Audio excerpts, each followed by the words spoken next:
প্রতারণা করছো পাপী খুনি যাই হও তারপরেও এটাই সত্যি তুমি যারাকে ভালোবাসো?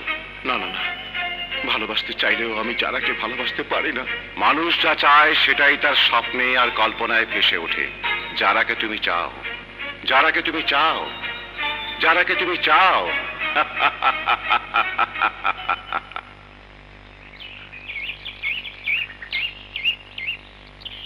এতদিন আসিনি বলে কি ধরে নিছেন মৃধা মরে গেছে? এই অঞ্চলে মৃধার প্রতাপ শেষ হয়ে গেছে। আপনার বাড়িতে ওই বেগানা যুবক পোলাটা কেটা? বেগানা যুবক? আকাশ থেকে পড়ছেন মনে হয়। কবে থেকে নিজের পোলাও? কবে আপনি তারে জন্ম দিছেন? কই থেকে এক পোলা হুট করে আইসা আপনার বাড়িতে জামাই সাইজে বসলো? আজকে সে মানুষ পাঠাচ্ছে, কালকে স্কুল দখল করতেছে। কি হইতেছে সব? আপনার স্বামী কত কষ্টের মরা মরছে সেই কথা কি আপনি ভুলে গেছেন?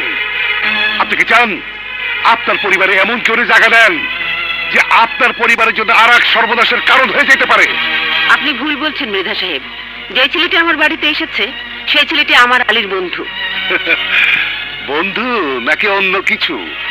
একটা অবিবাহিত যুবক পোলা কি করে আপনার বাড়িতে থাকে সেইখানে আপনার নিজের অবিবাহিত একটা যুবতী ভাই আছে? শুনে রাখেন, আমরা এই সমাজে বাস করি, তাই এই সমাজের ভালো মন্দ দেখার দায়িত্ব আমাদের। সমাজ? হাসান আলী মাস্টার স্ত্রীকে সমাজ দেখাতে আসবেন না মৃধা সাহেব। সেদিন কোথায় ছিল আপনাদের সমাজ? যেদিন আমার স্বামীকে একটা অজানা ঘাতক গাড়ি চাপা দিয়ে মেরেছিল। আমার স্বামীর মৃত্যুর পর আমরা খেয়ে আছি না না খেয়ে আছি তা কোনদিন জানতে এসেছেন? আমার মেয়ে আপনার কোম্পানিতে চাকরি করতে যে অপমানিত হয়ে ফিরে এসেছে, সেদিন কোথায় ছিল আপনার বিচার?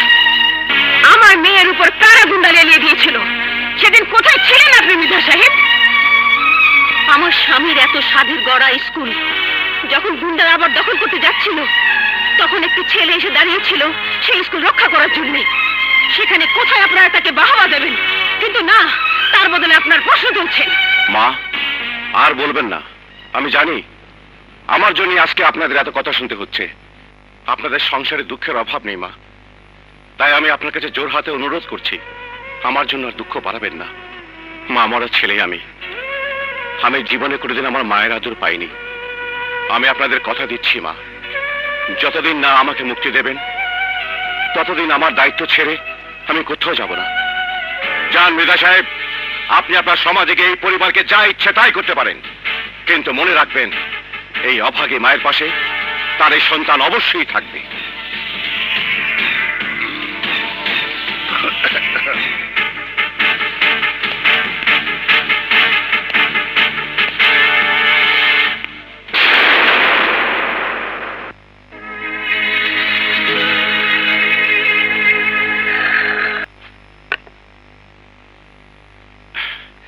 এবার আমাদের প্রশ্ন উত্তরের পালা।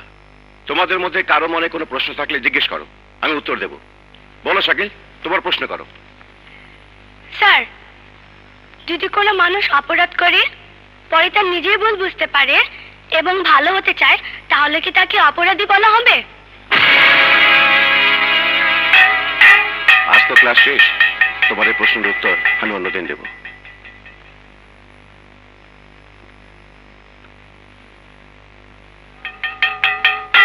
আকাশ, এই মাসের স্কুল টিচারদের বেতনের টাকাটা তুলে আনার জন্য তোমাকে যে একটু ঢাকায় যেতে হয়। ঠিক আছে স্যার, যাব। এই নাও চিঠি, আমি সব রেডি করে রেখেছি। আমি তাহলে আসি স্যার।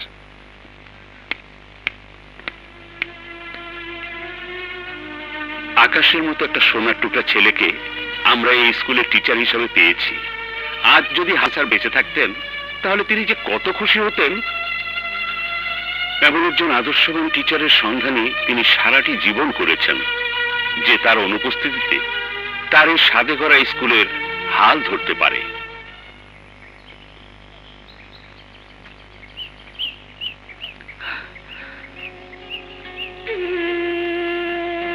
আপনার সাথে আমার একটা কথা ছিল।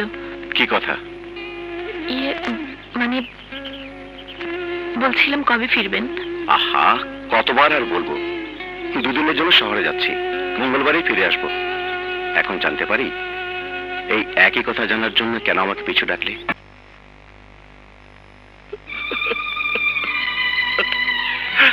ভাইয়া, কাঁদছো কেন ভাইয়া?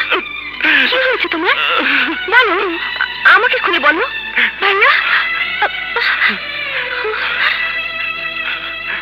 আমি তোমার একমাত্র বোন ভাইয়া, আমার কাছে খুলে না বললে কার কাছে বলবে?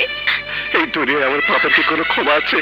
কি এমন পাপ করেছো যার ক্ষমা হতে পারে না? তুই আমার বোন, তাই তোর কাছে আমার সব পাপের ক্ষমা আছে।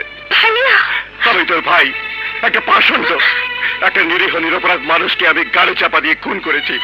শুধু তাতেই ক্ষান্ত হইনি, যে লোকটাকে আমি খুন করেছি তার একমাত্র ছেলে আমাকে বাঁচাতে গিয়ে দুর্ঘটনার শিকার হয়ে দুটি পা হারিয়েছে। তুমি কার কথা বলছো ভাইয়া? আলী।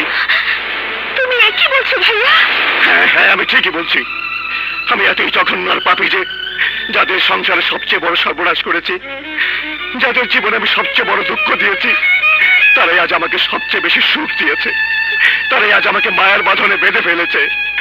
আলীর মা, যে আমাকে নিজের ছেলের মতো বুকে টেনে নিয়েছে। আলীর বাবা মাস্টার সাহেব, যাকে আমি খুন করেছি, তারই নিজের হাতে গড়া স্কুলের সব দায়িত্ব এখন আমার হাতে। আর আলীর বোন যারা, যার জীবনে আমি হয়ে গেছি সবকিছু। এখন এখন তুই বল লিলি, আমি কি একের পর এক পাপ করে যাচ্ছি না?